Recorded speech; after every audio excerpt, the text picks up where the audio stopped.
Welcome. I'm Gayathri and I'm passionate about transformative coaching in the realm of life and leadership. My journey towards coaching started with an educational background in psychology and over 20 years of corporate leadership. Today, my commitment to help unlock limitless possibilities within each individual has culminated in the creation of my organization, Realize to Win. As a certified master coach, my philosophy centers around the power of the human mind and its boundless capacity for growth and achievement. My approach is rooted in the belief that with the right mindset, training, and guidance, there's truly no limits to what you can accomplish. My work is just not about reaching goals. It is truly about redefining the very boundaries of potential. Join me every week on my podcast, Catalyze Your Self, where we can dive into mindsets, experiences, and practical steps that will ignite your transformation towards limitless possibilities. I look forward to connecting with each and every one of you. Welcome, everyone, and welcome back to another episode of Catalyze Your Self. I'm Gayathri, and today we will explore a topic that can be subtle with its presence in our lives, yet when it exists, it creates great happiness, and when it does not exist, it creates great dysfunction. I am speaking of reciprocity. Today in episode 17, let's talk about the dynamic impact of reciprocity on your happy mind. We will explore how this give and take not only determines the health of any of your relationships, but we will also take a look at how it can be the most crucial for our mental health. What if I were to start by saying that reciprocity is not just a human concept, rather, it's a universal concept. You see this in plants where they give food and to insects and birds in exchange for their seeds getting propagated. You see this in fish. For example, have you seen those cleaner fish that stay on the host fish's body and eat parasites? So the host fish gets help to remove parasites bothering them, and the cleaner fish has a full belly, reciprocity. You see this in animals like dogs and cats with their human interactions.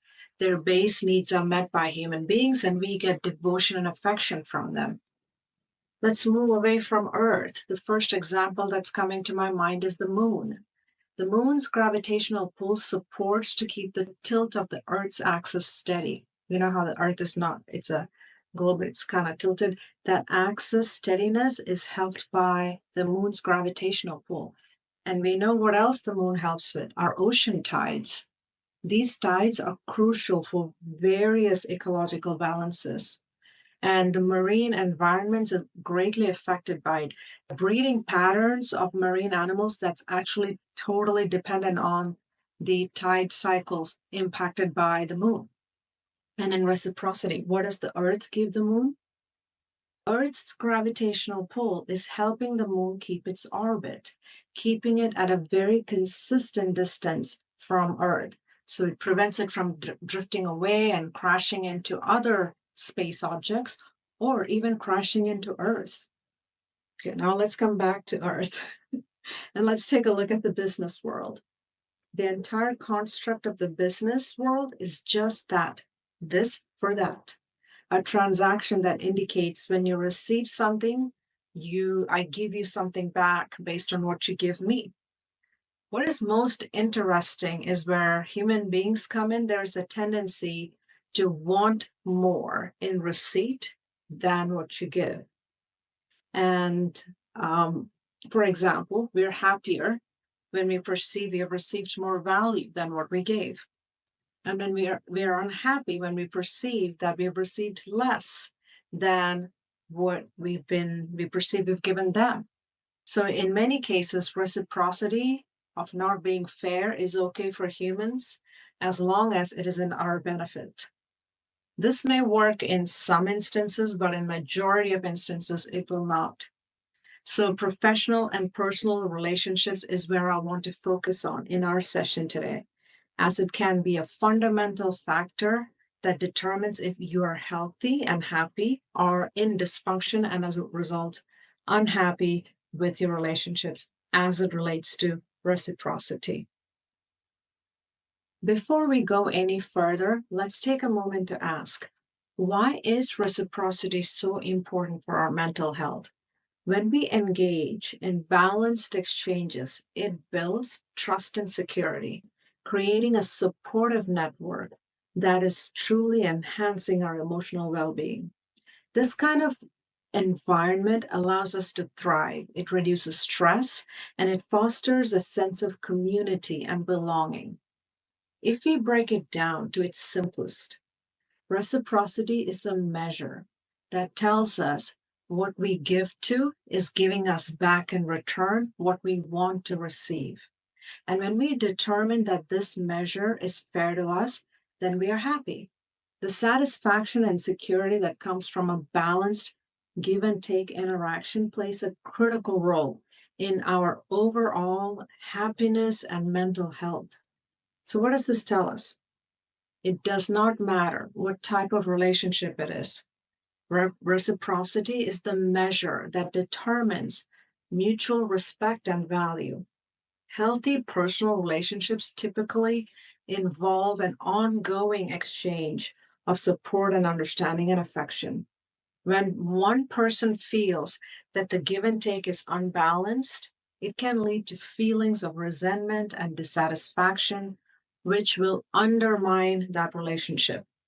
And when it comes to the broader community and society, when there is reciprocity, it fosters a social environment and reinforces the giver's feeling of self worth and belonging. Now, many of us have heard of the five love languages formulated by Dr. Gary Chapman. There are many who call it oversimplification. And since we are talking about human beings, I can agree in a way. However, I still say it is a very good way for us to look at the concept at a very high level and recognize that there will absolutely be complexity in how each of us demonstrate and experience it. And I would also say these five ways are not just allowing for demonstrating and experiencing love, it also allows for self worth, happiness, safety, trust, fairness, and belonging because they're all cluster emotions that come in with love if you're in a healthy scenario. If you're not already familiar with them, these three or five languages are words of affirmation, acts of service, receiving gifts, quality time, and physical touch.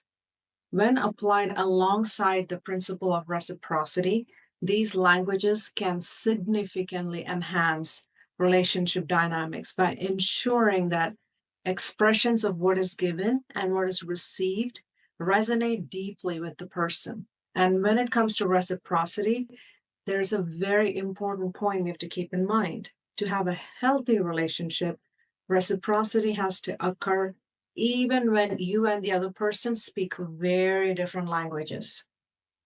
So, what does this mean? It means it is just as important to demonstrate what the other person will recognize as fair reciprocity as much as it will be for you to receive what you determine as fair reciprocity for that relationship to remain healthy. If you feel valued and happy and safe when you're given words of affirmation, that does not mean others in your life in any type of relationship also feel the same way. It could be acts of service or quality time that is important to them or that demonstrates the same to them. One of the biggest pitfalls is when you keep giving the other person what you want to receive. So typically, what this could result in is neither person gets what they want. For example, words of affirmation makes you feel happy and safe. So you keep giving this to the other person. And let's say that the other person feels happy and safe when they receive acts of service, where you do helpful gestures that make their life easier. So they keep doing that for you. As a life coach, I have encountered this specific scenario more than a few times, where both people end up feeling frustrated and unappreciated and neglected, all the while feeling they're doing everything they can to show the other person they love them. The person who wants words of affirmation was getting service that they could not see the value of. The person who wanted acts of service found the words to be hollow and could not find the value in them. In any relationship, the lack of reciprocity really can lead to feelings of resentment or neglect, especially if one partner consistently feels that their expressions of love go unnoticed or unreciprocated.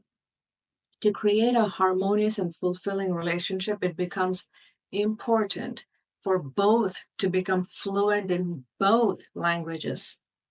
What I mean by that is for any relationship to be healthy, and I'm speaking of any spectrum of relationship, not just romantic, both people must know how the other person feels valued and safe. And both people must know how they themselves feel valued and safe. And both languages should be part of both people's vocabulary. What I mean by this is in the example that I just shared, for reciprocity to be considered fair and balanced, both people should include words of affirmation and acts of service in their interactions with each other without judgment. One is not better than the other. One is important for the other. So it should, as a result of it, become important for both. So, yes, we can agree that reciprocity has a huge impact in your relationship with another. But what about when you find those who give without expecting anything in return from you? There are many we know who give without asking for anything back. For example, those who support the underprivileged or do community support work. Altruism is what it's referred to, and that refers to the selfless concern for the well being of others. It usually involves acts where the primary intention is to benefit another, even at the potential cost to oneself, or at least that is what it comes across. However, there's a common misconception about altruism, and that is that it is entirely devoid of any benefit to the giver. However, where the primary focus of altruism is still the other's well being, the giver often experiences indirect benefits. Even if the material or visible rewards are absent, the giver often gains emotional and psychological satisfaction. So, even in altruism, reciprocity exists. A few years ago, I met this retired school teacher. You're going to name her Nancy, who volunteered at a community shelter. She was the sweetest person, and she would give several hours of her week to help those in need and never ever ask for anything in return. Nancy would tell me that her efforts were primarily motivated by a genuine desire to improve the lives of the shelter's residents. Many thought her acts were selfless. Nancy knew she was getting so much more in return. Although Nancy did not seek any material gains or formal recognition, she gained immense psychological satisfaction from her work. She also formed close bonds with many of the shelter residents and other volunteers, and this she felt enriched her social life, and it provided her with a supportive community. Though Nancy's primary intention is to help others, she has experienced a deep sense of fulfillment and joy from just being part of those activities. These emotional rewards reaffirmed her sense of purpose and it kept her motivated. So, in reality, there was absolute reciprocity for the selfless acts that she was giving her community. Now, to look at the other side of the equation, no matter what the scenario is, it is crucial to recognize when reciprocity is lacking, that imbalance can lead to dysfunction in any type of relationship. A continuous lack of give and take can leave one party feeling drained and undervalued, leading to a breakdown in trust and communication. Over time, this imbalance can significantly impact our mental health and increase our feelings of resentment and loneliness and the cluster of negative emotions that come with it. So, typically, how do dysfunction show up when things are not balanced in reciprocity in a relationship? Individuals may feel like they're continually pouring energy into a relationship without replenishment, which can be draining and unsustainable in the long term. And what does this result in? Exhaustion and resentment. Over time, when efforts are not reciprocated, it can lead to decreased motivation to maintain or invest further in a relationship. And what does that result in? A reduction in effort one puts into the relationship at all. If one party feels continually undervalued or even exploited, it undermines the foundation of trust that relationships need to thrive. And what does that result in? It results in hesitancy to open up or invest further emotionally in that relationship. The uncertainty and lack of support in non-reciprocal relationship can trigger stress responses and feelings of anxiety, particularly if one feels trapped or unable to change the dynamics of that relationship. And what does this result in? Feeling absolutely unsafe in that relationship. When one party feels that their efforts are not matched, it can literally lead to a breakdown in communication and intimacy. And what this results in over time is the relationship becoming superficial and even collapsing entirely. And finally, imbalances in a relationship can often escalate into conflicts. One party may express frustration or anger or about the lack of reciprocity, which can provoke defensiveness or withdrawal from the other party. So, what does this all result in? The constant strain of unmet expectations can lead both parties to engage in conflicts more frequently, further damaging and collapsing that relationship. So, healthy relationships, whether it is with another person or community, regardless of the nature of it, whether it is personal or professional, require a level of reciprocity to thrive. We have to care enough to know what it is. We need to be engaged enough to demonstrate what that is. And we need to be open enough to experience it in a balanced, reciprocal manner. Having said all that, before we start expecting reciprocity from others, we do need to do one thing, which is to look inwards. Self-awareness is key. We must ask ourselves, are we contributing as much as we are receiving? Are we acknowledging the support we get from others? By being mindful of our own actions and our own mind and attitude, we can better manage our expectation and foster healthier, more balanced relationships. In essence, self awareness is the conscious knowledge and understanding of our own character, feelings, motivations, and desires. In the concept of reciprocity, self awareness involves being mindful of how much we give and we receive from a relationship. This awareness is crucial as it helps us gauge whether these relationships are mutually beneficial or if it's off balance. Evaluating our own giving and receiving behaviors is essential because it influences our relationship satisfaction and its longevity. It allows us to adjust our behaviors, and this allows us to foster more healthier, balanced interactions. A high level of self awareness and reciprocity can lead to more stable and satisfying relationships. When we are self aware, we are better at recognizing the needs and efforts of others and adjust our contributions accordingly, which promotes a healthier exchange. So, where can things go wrong when it comes to self awareness? Primarily, three ways. One, a complete lack of self awareness. Have not given it a priority for whatever reason that could be. Two, overestimation. It is common for some people to overestimate their contributions to a relationship. The cognitive bias can stem from a natural tendency to focus on one's own efforts more than others.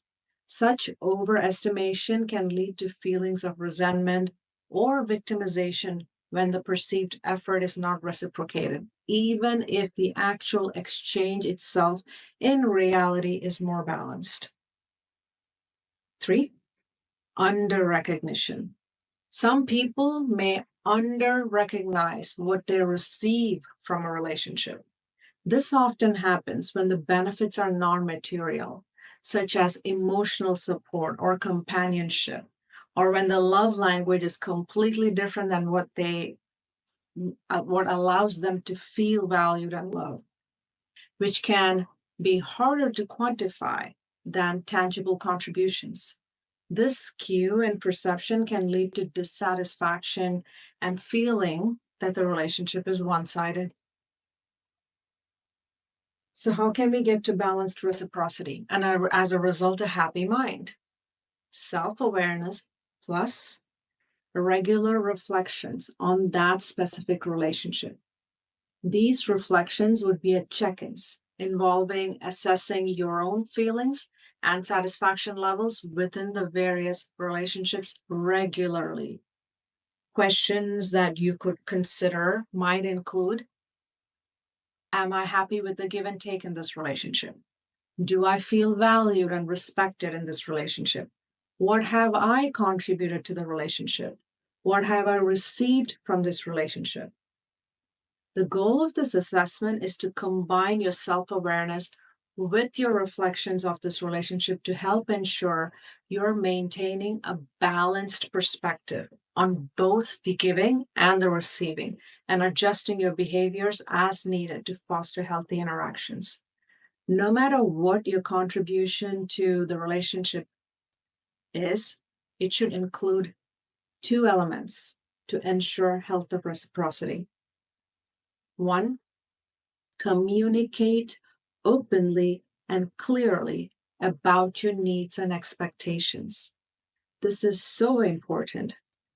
If you do not communicate, do not assume the other person knows. And when you communicate, ensure the other person truly understands and comprehends what you're saying. So it has to be active communication, fully engaged by both sides. 2, acknowledge and appreciate what others do for you, no matter how small. This goes a long way in recognizing in your reflection on what you're receiving with the least amount of bias. Having said all that, let's wrap up today's episode. And let's remember, reciprocity isn't just about fairness or keeping score. It is about fostering connections that are mutually supportive and mutually enriching. So take a moment to reflect on your relationships. Ensure that you're not giving or taking, but also creating meaningful exchanges that contributes to your happiness and mental well-being. I would also like to encourage each of you to take proactive steps to ensure you're not only fair receivers, but also generous givers. Fostering relationships where reciprocity is clearly understood and appreciated. To explore life or leadership coaching with me, please connect via Instagram or LinkedIn. All my socials are listed in the description of the podcast description.